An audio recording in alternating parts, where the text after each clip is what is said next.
Hi, I'm Tom Larimer, Larimer Outfitters and Danicki Outdoor host. A while back we did a segment on anchor placement that was extremely popular, so we thought we would give you an advanced anchor placement segment here to help you be a better spey caster. So if you remember back to our first segment, we talked about three important things. One was fly placement for the 180-degree rule, getting a nice straight line and creating that nice little loop of line above you, what I call the ripping loop. So all of that's important, but there's another factor to where your anchor lands on the water that's very important to how the rod loads, and that's where the line lands in front of you in relationship to your body. So I tell people on average, your fly line should land about a foot to a foot and a half inside of your rod tip if you extend it straight out. That's kind of your average casting position. But there's some room for play with this, and we're going to talk about not only how to put it there, but how it's going to affect the load. So basically, the more vertical this rod goes in my setup, so on a double spey, if I keep that rod vertical, you'll notice that the line lands much closer to me. If I tilt the rod out over the water sooner in my sweep, it pushes the line further away.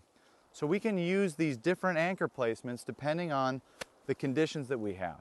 So in just everyday casting, not a lot of back casting room or regular back casting room behind us, we're going to put that about a foot to a foot and a half inside of the rod tip. But if I get into a tight casting condition where I really don't have a lot of room behind me, the trees are sucked up right behind me, what I'm going to do is essentially push that anchor out as far in front of me as I can. And that's going to give me the ability to make a very, very shallow D-loop behind me. So in the trees, I can still punch a cast out there. Conversely, if I have a lot of room behind me and I want to get a big cast, I'm actually going to set the anchor very, very close to me. And so how this works is basically, if you think about your D-loop, here's the tip of your rod, here's your fly on the water. As you move that anchor further away from you, you create less mass on the top of the D-loop. So you get a shallower D-loop with less load. As the fly starts to move towards you, or excuse me, the line starts to move towards you, you create more mass on the top of the D-loop, you get more load, plus you get a lot more line behind you.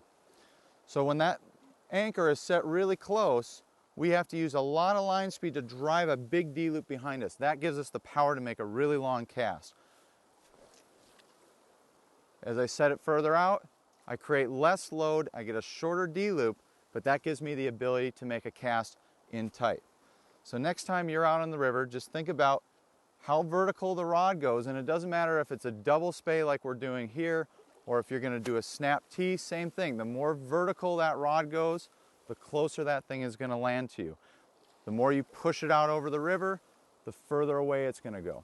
So you can use these different anchor setups for different casting conditions, and it will make you a much, much more versatile angler.